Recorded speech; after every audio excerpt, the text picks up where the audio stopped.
श्री भजनलाल शर्मा की कार्यशैली और योजनाओं के चलते कैसे प्रदेश की हर विधानसभा में आमजन को राहत मिल रही है।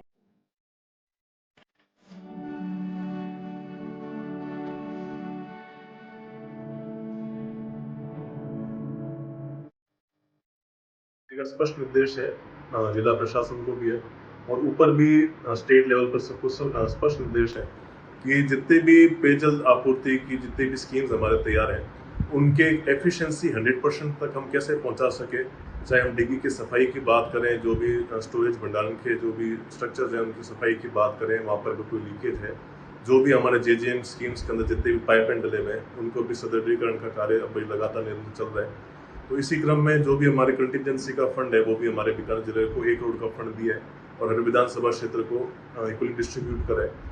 और साथ ही साथ हर एक को जितने भी सरकारी अधिकारी कर्मचारी उनको खींच के बात कही हुई है कि किसी भी प्रकार से जनता के पेयजल आपूर्ति में कहीं भी कोताही नहीं बरती जाए। इस भीषण गर्मी होने के बावजूद भी हमको हर अंतिम छोर पर बैठे हुए, चाहे वो ग्रामीण हो चाहे शहरवासी हो, उसके हिस्से का निर्धारित पानी मिलना चाहिए। इसके लिए सरकार लगातार प्रयासरत है।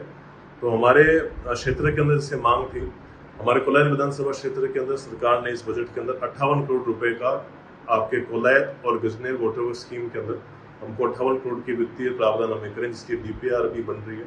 और साथ ही साथ हमारे कोलायत के कस्बे के आसपास के गांव से कोलायत कोपर मड कोटड़ी इनके लिए भी तकरीबन 11 करोड़ की वित्तीय व्यवस्था करी है। साथ ही देशनो कस्बा जो बहुत बड़ा कस्बा है, माता जी का स्थान भी है, वहाँ पर भी 9 करोड़ की व्यवस्था करी है। तो निश्चित रूप से आगे आने वाले समय के अंदर जो भी सरकार ने खुद की बात रखी है वो धरातल पर उतार के दिखाएगी। और इस सरकार की सबसे मुख्य विशेषता मुझे ये लगी, चाहे हम पुराना कोई भी इतिहास निकाल के लिया है, जैसे पिछली सरकार का ही अपन देख ले कांग्रेस गवर्नमेंट का, उन्होंने घोषणाएं तो बहुत कर दी होगी, अनगिनत घोषणाओं कर दी, पर उनकी घोषणा एक भी धरातल पर पहुंच नहीं पाई। उनकी घोषणाएं मात्र चुनावी मुद्दे के आधार पर हमको दिखे। परंतु इस बार मुख्यमंत्री जी की विशेषता है, अगर हम बीकानेर की बात करें, राजस्थान की बात करें, तो जितने भी पहले बजट के अंदर घोषणाएं थी उन सब की क्रियान्विति कैसे हो सके उसको सीएम साहब खुद पर्सनल लेवल पर मॉनिटर करते थे।